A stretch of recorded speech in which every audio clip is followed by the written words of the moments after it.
안녕하세요. 저는 서울에 거주하고 있는 36살 이혼녀입니다. 제가 오늘 청취자 여러분들에게 들려드릴 사연은 찢어 죽여도 시원찮을 전 남편 이야기예요. 여러분의 가정은 평화로우시죠? 저는 드라마에나 나올 법한 내연녀로 인하여 제 가정이 깨졌습니다. 다른 사람은 몰라도 내 남편만큼은 절대로 한눈 팔지 않을 거로 생각했는데 제대로 뒤통수 맞고 이혼했죠. 그러나 손해만 본 이혼은 아니었습니다. 마지막에 사이다를 날려서 제대로 참교육 해줬거든요. 그럼 지금부터 저의 이야기를 시작할게요. 저는 남들 다 그렇듯 남편과 연애 후 결혼했습니다. 그리고 연년생으로 아들과 딸을 낳아서 길렀죠. 이 세상의 모든 엄마는 이해할 겁니다. 아이 키우는 게 보통 일이 아니라는 걸 말이에요. 쫓아다니면서 챙겨줘야 할 것도 많고 엄마 손길이 필요할 때라 일도 관두고 전업주부로 놀러 앉았어요. 그 덕에 남편과 삐걱거림도 잦았습니다. 또 술이야? 어제도 술 마시고 늦게 들어왔으면 오늘은 조금 일찍 들어오지. 아, 내 밥 마시고 싶어서 마셔. 그정이면 한 잔은도 어떻게 그럼. 그래도 애들이 아빠 오면 잔다고 버티다 잠들었단 말이야. 평일에는 일 때문에 힘들다 쳐도 주말에는 애들이랑 좀 놀아줘. 저렇게 당신 기다리는데. 내가 노냐? 너처럼 집에서 살림만 하고 노냐고. 아니 사회생활 해본 애가 왜 이래 정말. 무슨 말이 그래. 애들 위해서 조금 놀아달라는데 남의 애도 아니고 당신 자식이야. 한 시간이라도 신경 써서 애들이랑 추억 좀 만들어. 아예 몰라. 시원해 죽겠는데 무슨 평일 내내 일에 시달리다가 주말에 겨우 쉬는데 불쌍하지도 않냐? 당신이 알아서 놀아줘. 집에서 노는 사람이 알아서 해야지. 날 참 서운하게 하네. 내가 집에서 마냥 노는 사람이야? 당신이 몰라서 그렇지 내가 얼마나 바쁜데. 막말로 당신 집안일 한번 해봤어? 당신은 퇴근하면 쉬기라도 하지. 나는 퇴근이라는 게 없어. 온종일 집안일 하랴 애들한테 시달리랴 몸이 10개라도 부족하다고. 집안일하고 애들 키우는 것보다 밖에서 일하는 게 더 편해. 당신 자꾸 집안일 한다고 나 무시하는데 그럴 거면 내가 돈 벌게. 당신이 가정주부하고 애들 봐. 그럼 되겠네. 이 사람이 진짜 왜 이래? 피곤한 사람 붙잡고. 아이 됐어. 쓸데없는 소리 말고 나와. 연애할 때는 별도 달도 다 따줄 것 같던 사람이 결혼하고 애 낳으니까 딴 사람으로 돌변했습니다. 뭐가 늘 그렇게 불만이고 피곤한지 모르겠더군요. 거기다 툭 하면 집에서 논다고 사람을 무시하는 통에 남편과 저는 잦은 다툼이 끊이지 않았습니다. 심지어는 애들까지 귀찮아하더군요. 보통 그나마 어릴 때는 애들이랑 자주 놀아줬는데 초등학교 들어가고 나서부터는 귀찮아하는 티를 팍팍 냈습니다. 그렇게 저는 집안일과 육아를 독박으로 하고 있었죠. 그러던 어느 날 딸아이의 담임과 상담을 하게 되었습니다. 어머니, 학교까지 방문해 주셔서 감사합니다. 아니에요, 선생님. 별 말씀을요. 그런데 왜 갑자기 보자고 하신 건지 혹시 우리 아이가 무슨 잘못이라도 했나요? 그럴 리가요. 세연이가 얼마나 모범적이고 학급 분위기를 좋게 이끌어주는데요. 이렇게 오시라고 한 건 세연이의 능력을 보여드리고 싶어서요. 네. 혹시 세연이 피아노 학원 다닌 적 없나요? 가정에서 따로 피아노 교육을 받았더라든지 뭐 그런 거요.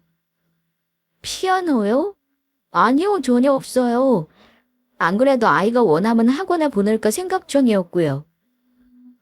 그럼 전문적으로 배워보면 어떨까 싶어요. 얼마 전에 세연이가 피아노에 관심 보이더니 간단한 동요를 연주하더라고요. 제가 피아노 치는 모습을 관찰했다가 손가락자리를 빠르게 외운 것 같아요. 거기다 음계소리를 정확하게 알아차리더라고요. 이걸 절대 음각이라고 하죠? 네, 피아노 이외에도 음악적인 감각이 뛰어난 것 같아요. 그래서 음악적으로 방향을 잡고 지금부터 실력 쌓으면 나중에 큰 음악가로 성장할 것 같습니다. 이건 세연이가 피아노 연주한 걸 찍은 영상이에요. 한번 보시죠. 담임 선생님은 노트북으로 영상을 몇 개 틀어주셨습니다. 영상 속에는 정말 세연이가 피아노를 치고 있었어요. 그것도 두 손으로 말이죠. 피아노 학원을 한 번도 다녀본 적 없는 아이가 할 수 있는 실력인가 놀랍더군요. 선생님, 이 영상 저한테 좀 보내주시겠어요? 네, 어머니, 바로 보내드릴게요. 저만 보기 정말 아까울 정도로 세연이의 피아노 실력은 놀라웠습니다. 남들이 봤을 때는 학원에서 배웠구나 싶겠지만 한 번도 배워보지 못한 아이가 이렇게 칠 수 있다는 건 놀라운 일이었어요. 그래서 누군가에게라도 딸아이의 재능을 자랑하고 싶었습니다. 그렇게 처음으로 딸아이의 음악적 감각을 알게 되었고 집으로 가는 길에 친구에게 영상을 보내주고 통화를 했습니다. 어머 세상에, 채연이 피아노 왜 이렇게 잘 쳐? 그렇지, 네가 봐도 대단하지. 아니 말도 안 돼. 이게 정말 처음 쳐보는 게 맞다고. 어떻게 어려운 손가락자리를 보고 외울 수 있지? 응대도 귀신같이 맞히네. 내 말이 나도 영상 보고 놀라서 까무러치는 줄 알았다니까. 야, 너 이거 당장 학원 보내서 얼른 피아노 가르쳐라. 이 정도 재능이면 대단한 피아니스트 탄생하겠어. 완전 천재인데? 뭐, 천재. 천재란 말에 가슴이 벅차오르면서 기쁨이 말도 안 되게 솟구쳤습니다. 자식 키우는 엄마라면 제 마음 이해하실 거예요. 눈에 넣어도 안 아플 내 아이가 천재라니 얼마나 좋겠어요? 나중에 내 아이가 천재 피아니스트가 될지도 모른다는 상상의 나래를 펼쳤죠. 그렇게 집에 돌아온 저는 다짜고짜 세연이를 붙잡고 피아노에 관한 이야기를 꺼냈습니다. 세연아, 너 왜 엄마한테 피아노 연주한 거 말 안 했어? 엄마 오늘 학교 가서 담임 선생님 만나고 왔는데 세연이가 피아노 연주한 영상 보여주시더라? 우리 딸 되게 잘 치던데? 엄마 깜짝 놀랐어. 그냥 선생님 따라서 쳐본 건데. 그래, 친구가 가르쳐준 건 아니고 어떻게 그 어려운 걸 보고 외울 수 있어? 어? 내 친구들 나처럼 피아노 못 쳐. 그냥 소리를 외웠어. 뭐? 소리? 술석, 진짜 천재인가? 저기, 그럼 세연아, 너 혹시 피아노 학원 다녀볼래? 다니고 싶으면 엄마가 보내줄게. 응, 좋아. 피아노 치는 거 재밌어. 그래, 그럼 엄마가 괜찮은 학원 한번 알아볼게.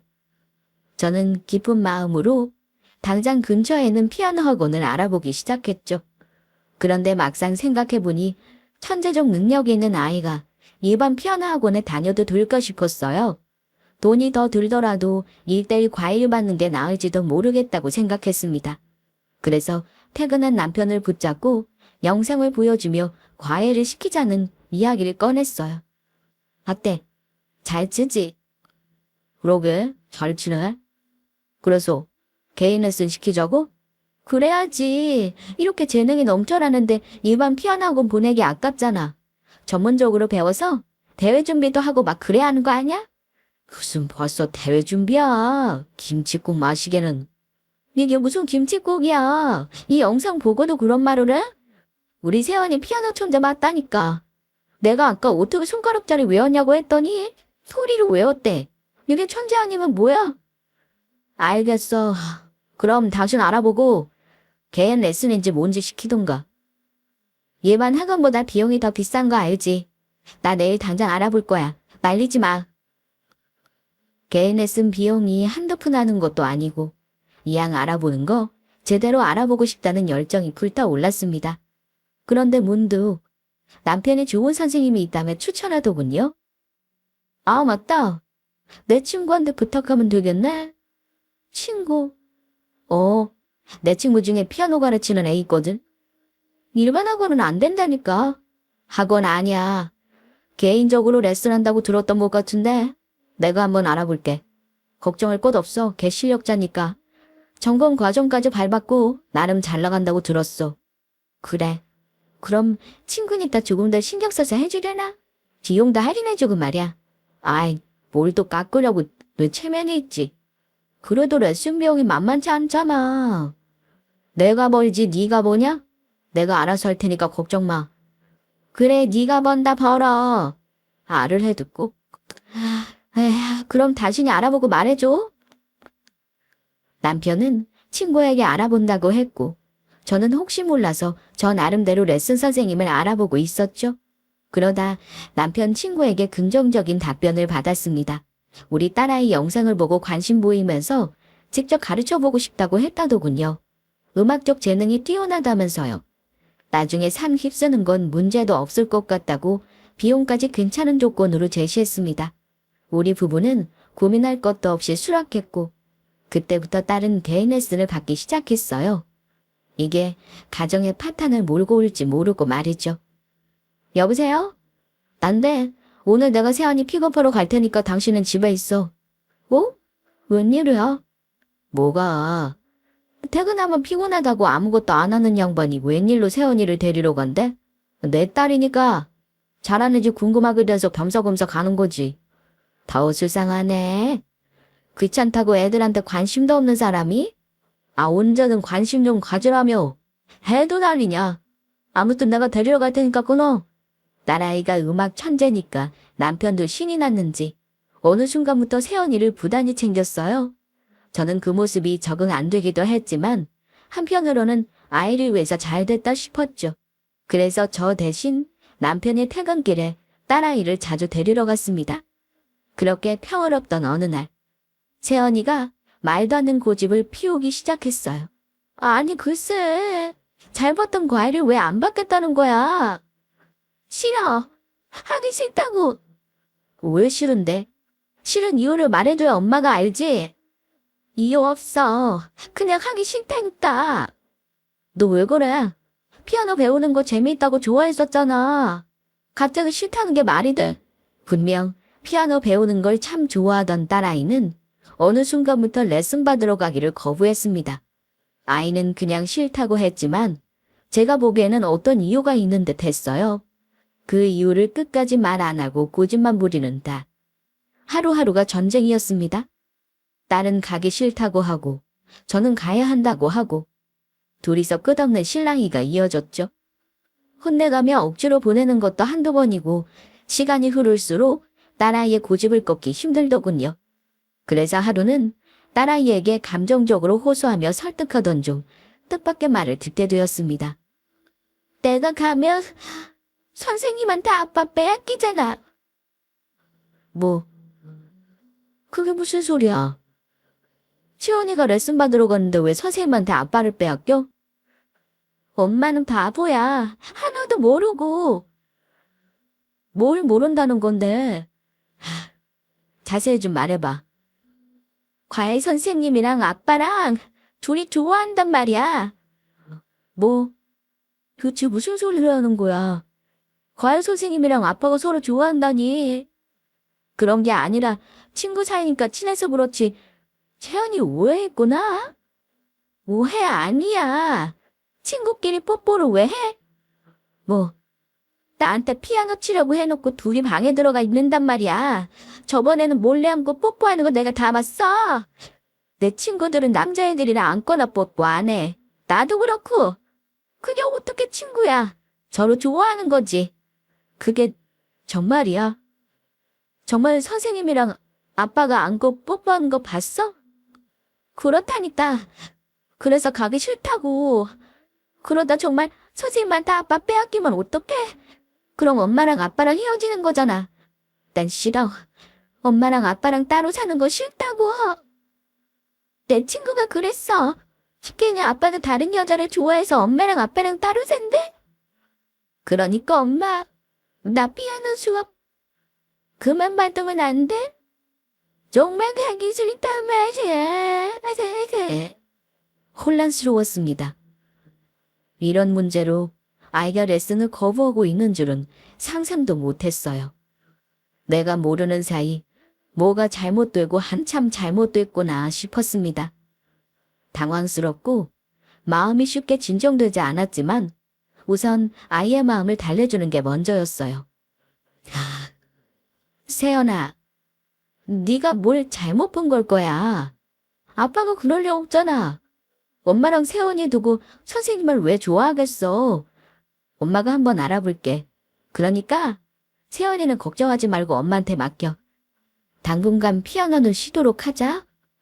이렇게 말해도 딸아이는 여전히 걱정 가득한 표정이었습니다. 그래서 반드시 제가 매듭을 지어야 하는 문제였어요. 딸의 말을 듣고 뭔가 잘못 본 거겠지, 오해가 있었겠지 하며 스스로 합리화하다가도 한편으로는 혹시나 정말이면 어쩌나 두렵더군요. 그래서 밤새 어떻게 하면 좋을지 고민을 거듭했습니다. 그리고 다음 날, 나름 옷을 신경 써서 차려입고 간단한 선물을 사서 그 여자가 따로 레슨하는 오피스텔로 갔죠. 지우씨, 오랜만이에요. 잘 있었죠? 오늘 세연이 레슨하는 날 아닌데 무슨 일로 오셨어요? 세연이 일로 겸사겸사 들렀어요. 할 말도 있고요. 네, 말씀하세요. 세연이 당분간 레슨 못 할 것 같아요. 왜요? 한창 대회 준비해야 하는데. 아이가 요즘 스트레스를 많이 받았는지 좀 쉬고 싶어 해요. 당분간 푹 쉬게 도와주려고요. 네, 쉬고 싶어서 쉬게 해준다고요. 아니, 다른 아이들은 대회 준비한다고 밤새 하우엄에 연습하는 판국에 너무 여유로운 거 아니에요? 아무리 천재성을 띈다고 해도 연습하는 노력도 필요해요. 천재라고 대회를 우습게 보시는 것 같네요. 그럴 리가 있나요? 나도 지우 씨랑 같은 생각이에요. 하지만 세연이는 아직 어리잖아요? 내가 너무 힘들어하는데 부모로서 억지로 보내기 어렵더라고요. 이번 주까지만 쉬고 다음 주부터 다시 열심히 하라고 할게요. 아, 알겠어요, 그럼. 근데 요즘 우리 그이랑 친하게 지내나 봐요? 네. 그게 무슨... 아니, 세연이가 그러더라고요. 아빠랑 선생님이 친해 보인다고. 그게 당연하죠. 친구인데.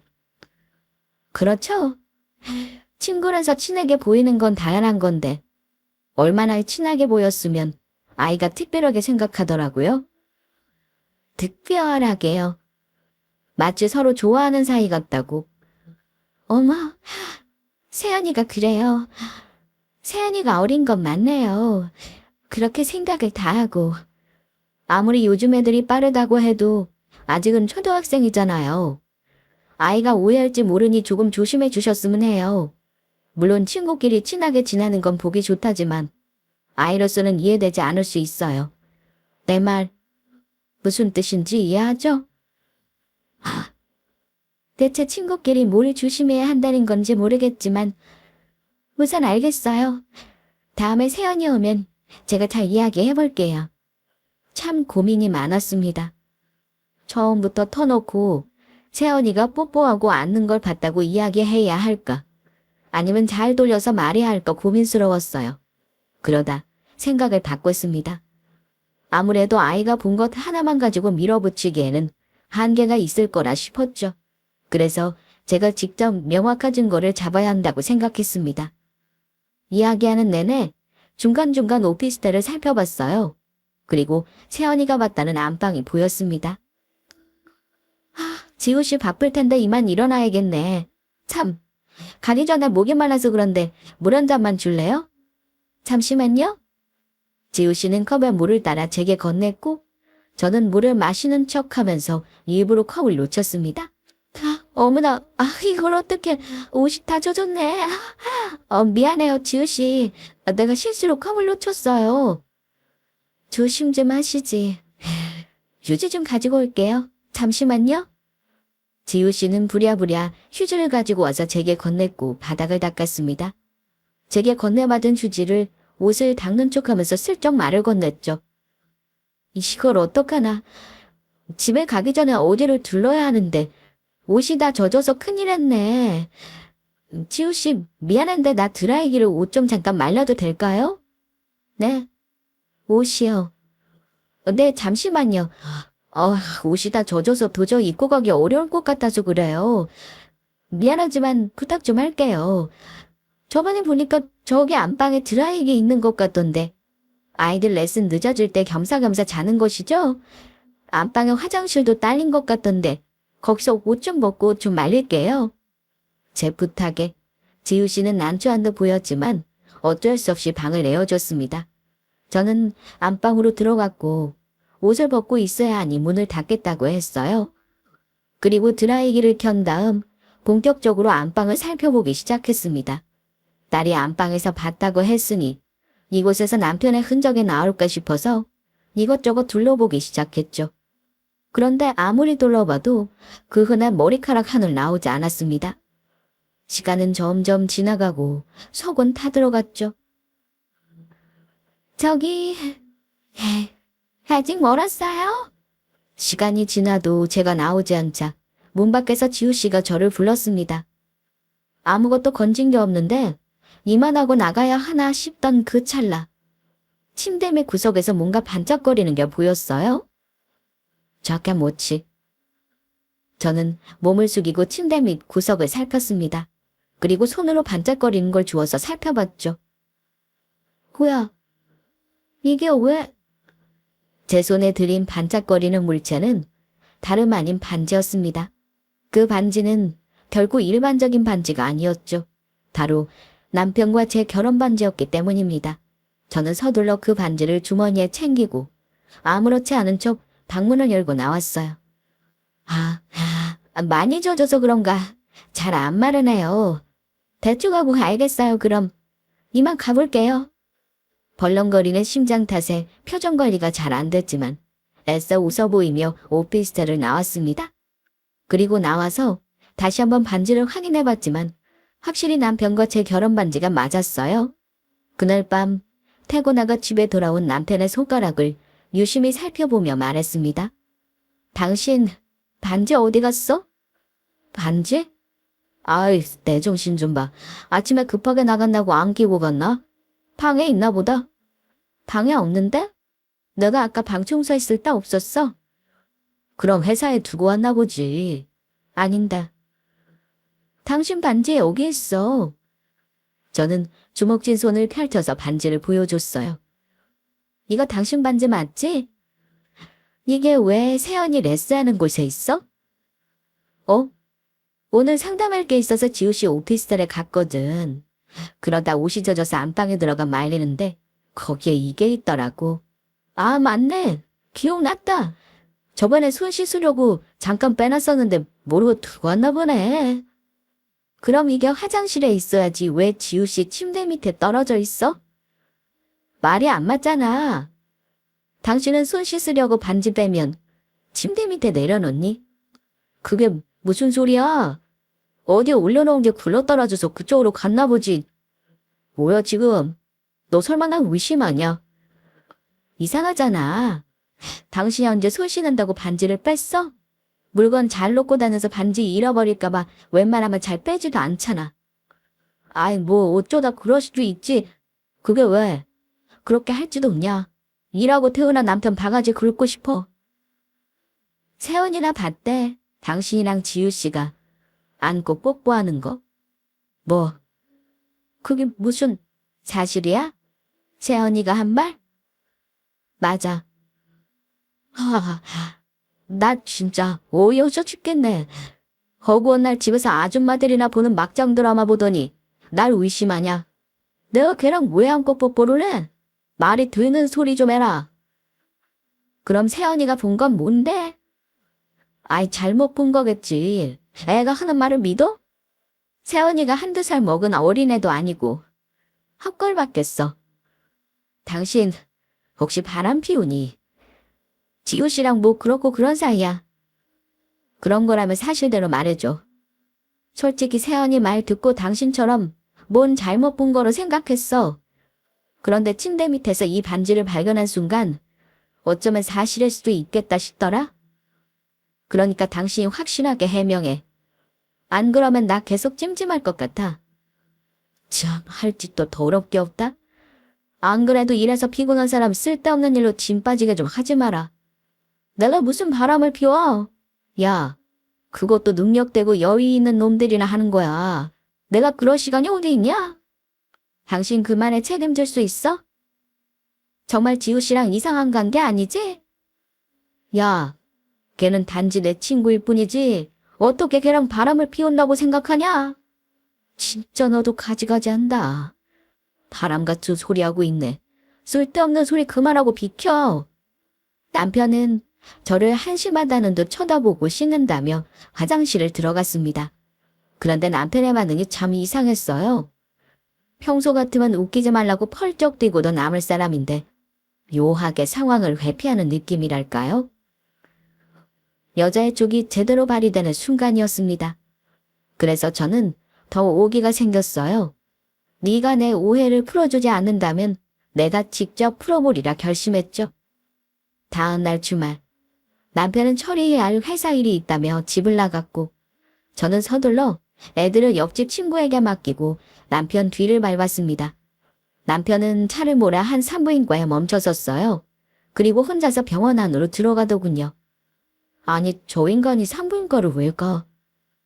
저는 미행하던 차 안에서 5만 가지 상상을 하며 산부인과에서 남편이 나오기를 기다렸어요. 그렇게 1시간 반 정도 지났을까요? 드디어 남편의 모습이 보이기 시작했습니다. 그런데 그 옆엔 누군가 있더군요. 다름 아닌 지우 씨였습니다. 둘은 다정한 연인처럼 팔짱을 끼며 산부인과에서 나왔고 남편의 차를 타고 오피스텔로 향했어요. 저는 그 모습을 다 사진으로 찍어놨습니다. 그리고 온종일 오피스텔에서 기다렸죠. 늦은 밤 남편이 오피스텔을 나오는 걸 확인하고 곧바로 엘리베이터를 타서 지우 씨네로 향했습니다. 이 시간에 무슨 일이세요? 그러는 지우 씨는 이 시간까지 내 남편이랑 뭐 했어요? 뭐라고요? 다 봤어요. 남편 방금 나가는 거. 대체 여기서 남편이랑 뭘 한 거예요? 이 늦은 시간까지. 제 물음에 그녀는 잠시 당황하는 듯 하더니 이내 팔짱을 끼고 도도하게 말하더군요. 그걸 왜 나한테 물어요? 남편한테 직접 물어보면 되지. 나가는 거 봤다면서요? 왜 몰래 나한테 와서 물어보냐고요? 당신은 사실대로 말해줄 것 같아서. 그러니까 말해줘요. 내 남편이랑 뭐 했어요? 사실대로 말해줄 것 같아서라. 정말 듣고 싶어요. 뭐가 재미있는지 그녀는 고개를 숙여 웃더니 비장하게 물었습니다. 말해요. 어느 정도 예상하니까. 그래요? 그럼 이것도 예상하려나. 오늘 찍은 초음파 사진이에요. 그녀는 제게 초음파 사진 한 장을 건넸습니다. 임신 5주차래요. 코가 매는 게 되게 작죠? 우리 아기가. 뭐요? 우리 아기? 그래서 둘이 산부인과 간 거였어요? 뭐야? 언제부터 따라다닌 거예요? 스토커처럼? 민성이 말이 많네. 집에서 할 짓 없는 여편네라더니 우리 따라다니면서 감시했던 거야 뭐야. 참으로 간땡이가 부은 년이었습니다. 바람 피운 것도 모자라서 남편의 아이를 가진 주제 뻔뻔하게 웃으며 말하더군요. 참을 수 없어서 바로 뺨을 한 대 갈겼어요. 넌 뭐야? 뭔데 이렇게 뻔뻔해? 바람 피운 것도 모자라서 임신한 게 자랑이니 어디서 감히 내 앞에서 초음파 사진을 꺼내? 이게 미쳤나? 감히 임산부한테 손을 대? 너 고소당하고 싶어?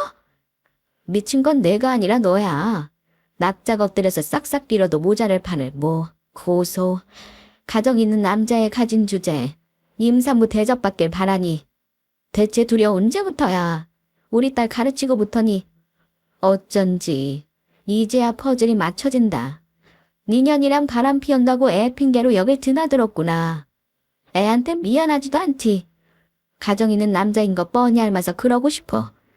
피아노 가르치는 곳이면 피아노만 가르쳐야지. 어디서 꼬리를 쳐. 꼬리를 쳐. 내가 무슨 해픈년인 줄 아나? 야, 너 말 똑바로 해. 내가 꼬리 치는지 네가 봤어? 네가 오줌 못 났으면 민성이가 날 좋아하니? 그러게, 남편 관리를 잘했어야지. 민성이가 후회된대. 너랑 결혼한 거 물릴 수만 있다면 당장 물리고 싶다더라. 다시 예전으로 돌아간다면 너 같은 거 상종도 안 할 거라고 했어. 민성이 마음이 이해된다. 나도 너 같은 스타일 딱 질색이거든. 경우도 없이 늦은 시간에 쳐들어와서 홀몸도 아닌 사람한테 이러면 안 되는 거지. 뭐라고? 너 보통 년이 아니구나. 내가 똑바로 하라고 했지? 네 새끼 아빠 없이 키우게 해줘. 이렇게 다 알게 된 마당에 내가 민성이한테 헤어지라고 하면 알겠다고 할걸. 민성이가 뭐 좋다고 계속 너 같은 거랑 살겠어. 저거 자식이고 뭐고 다 버리고 나한테 오지. 안 그래? 너 이 미친이야. 그러니까 나한테 잘해. 네 새끼 아빠 없이 기르기 싫으면? 그래도 난 예의는 지켰어. 잠은 집에서 재웠잖아. 어차피 자식만 보고 사는 거 남편 껍데기만 붙들고 살아. 알맹이까지 붙들지 말고. 알겠니? 참 비참했습니다. 남의 가정 파탄 낸 불륜 년한테 이딴 소리나 들어야 하나 싶어서요. 무엇보다 앞으로 우리 아이들이 받아야 할 상처가 얼마나 클지 겁나더군요. 마음 같아서는 당장 머리끄덩이를 잡아서 엎어버리고 싶었는데 아이들 생각에 두 눈을 질끈 감고 그 집을 나왔습니다. 차마 집으로 들어가지는 못하고 차 안에서 얼마나 울었는지 몰라요. 이루 말할 수 없는 배신감에 고통스러워 몸부림쳤죠. 그리고 복수의 칼날을 갈았습니다. 모든 걸 다 알게 된 이상 남편 놈과 한 힘을 덮고 사는 건 무리였어요. 아이들의 상처를 감수하고 이혼을 결심했습니다. 사실 그년 오피스텔로 들어갈 때 몰래 녹음했거든요. 그년과 나는 모든 말이 잘 녹음됐더라고요. 다음날 바로 변호사를 찾아가 이혼 상담을 받고 녹음 증거를 제출했습니다. 이혼 진행과 동시에 상간녀 소송까지 준비하기로 했는데 변호사가 이런 말을 하더군요. 지금 증거도 충분하지만 뱃속의 아이가 친절하는 증거까지 더하면 200% 이길 수 있습니다. 그런데 그거 아시죠? 상간녀 소송은 이겨도 끽해야 3천만 원밖에 못 받아요. 뭐라고요? 3천만 원이요? 고작 그게 다예요. 아니, 한 가정을 파탄낸 사람한테 3천만 원밖에 못 받는다니요. 그러게요. 우리나라 법이 그러네요. 상간녀 소송 해봤자 3천만 원만 물고 끝이라니. 생각할수록 분했어요. 한 가정을 파탄낸 년에게 3천만 원만 받고 끝날 수는 없었습니다. 그래서 그년의 신상을 탈탈 털기 시작했어요. 저라도 그년 앞길을 제대로 조져볼까 하고요. 그런데 그년에 관한 뜻밖의 사실을 알게 되었습니다. 뭐야, 네가 여길 어떻게 알고 왔어? 와, 좋은 데 사네. 니년 얼굴 좀 구경하러 왔어. 내 말 한마디에 뻔뻔한 니년 얼굴이 어떻게 구겨질까 궁금해서. 저는 그년 약점을 지고 오피스텔이 아닌 생활하고 있는 집으로 찾아갔습니다. 문을 열고 나온 그녀는 저를 보더니 얼굴빛이 사색으로 변하더니 집안에 누군가를 의식하는 듯 서둘러 현관문 밖으로 나와 문을 닫더군요. 여길 어떻게 알았냐고 묻잖아. 너 미행했어. 뭐? 설마 무릎 꿇고 빌기라도 바라는 거니? 그런 거라면 당장 꺼져. 너한테 무릎 꿇고 싹싹 빌 마음 추호도 없으니까. 안 그래도 돼. 너 보러 온 거 아니니까. 뭐? 아무리 생각해도 분하잖아. 잘못한 건 네 년인데 왜 내가 벌을 받아야 하니? 남의 가정 파탄 냈으면 그에 마땅한 벌을 받아야지. 상간녀 소송? 고작 너한테 3천만 원 받고 끝내기 싫어. 난 네가 나보다 더 지옥 같은 세상에 살길 바라거든. 무슨 개소리야. 하늘이 내 편인가 봐. 정성 들여 네 뒤를 캐보니까 나오더라고. 내가 뭘 알고 있는지 궁금하지 않아? 개소리 그만하고 당장 안 꺼져? 왜, 무섭니? 벌써부터 네 표정이 볼만하네. 내가 더 재미있는 거 알려줄까? 뭐, 너 결혼했더라? 참 가증스럽게도 그간 미혼녀 흉내내고 살았더라고. 네 동창도 남편도 모르지? 네가 결혼한 거. 알아보니까 유치원생 아들도 하나 있던데. 그렇게 아가씨 행세하면서 이중생활하면 재밌니? 돈 많은 남자 물어서 결혼했으면 만족하고 살아야지. 왜 가정 있는 놈이랑 바람을 피워. 돈 많은 남자랑 결혼하려고 신분 세탁했잖아. 행야 들킬까봐 친구들한테 결혼한 거 속이고. 그걸 어떻게... 그렇게 공들여서 몰래 결혼했으면 처신을 똑바로 했었어야지. 그래서 뭐 어떻게 할 건데. 내 남편한테 말하기라도 하게? 그렇게까지 해야겠어? 응. 네가 고통스러울 수만 있다면? 그냥 민성이랑 나랑 정리하면 되잖아. 내가 그만 만나자고 할게. 애도 당장 치울 거고. 그럼 해도 되는 거 아니야? 그럼 너도 이혼할 필요 없고 나도 내 가정 지킬 수 있고. 세상에. 배려는 사양할게. 너 정말 애 없이 아빠라도 키우게? 그게 애를 위한 일이라고 생각하니. 응. 내 아이들을 위해서 이러는 거야. 남의 가정 산산조각 내놓고 네 가정은 멀쩡하길 바랬니? 이제부터 잘 봐. 네가 지은 죄가 얼마나 큰 죄인지. 저는 주머니에 있는 핸드폰을 꺼내서 미리 알아낸 번호로 전화를 걸었습니다. 안녕하세요. 저는 그쪽 아내를 상간녀 소송으로 고소한 사람이에요. 이 사실을 알리려고 전화했고요. 마침 집 앞이니 나오시겠어요? 얼굴 보고 이야기하죠. 그렇습니다. 저는 이미 그녀의 남편 번호를 알고 있었죠. 돌발적인 제 행동에 그녀는 똥줄이라도 탄 듯 놀라서 황급히 제 핸드폰을 빼앗았어요. 그리고 핸드폰 화면에 찍힌 번호를 확인하더니 하얗게 얼굴이 빗기가 더 사라졌습니다. 진짜 전화한 거야? 그럼 가짜로 이럴까? 기다려. 이제 곧 네 남편 나올 테니까. 당당한 제 태도에 잔뜩 겁을 먹은 불륜녀는 황급히 제 손을 잡고 끌고 가려고 했어요. 가자. 내가 다 잘못했으니까 다른 데 가서 이야기해. 제발. 당신이 하라는 대로 무릎이든 뭐든 끌어줄 테니까 여기서 나가자고. 싫어. 네가 무릎 꿇는 것보다 네 가정이 파탄나는 걸 보고 싶거든. 나 진짜. 저는 손쉽게 그녀의 손을 뿌리치고 현관문을 두드렸습니다. 얼른 나오세요. 그쪽 아내가 어떤 년인지 들으셔야죠. 그녀는 제 행동을 막아보려 발버둥 쳤고 저는 그럴수록 더욱 큰 소리로 외쳤습니다.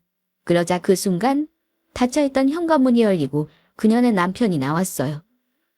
누구시죠? 말했잖아요. 당신 아내를 상간녀로 고소한 사람이라고. 대체 무슨 소리를 하는 겁니까? 제 아내를 고소하다니요. 그것도 상간녀로. 명예훼손죄로 처벌받고 싶어요?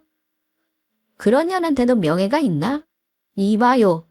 말 조심 안 해요? 자기야 그만해. 정신 나간 여잔가 봐.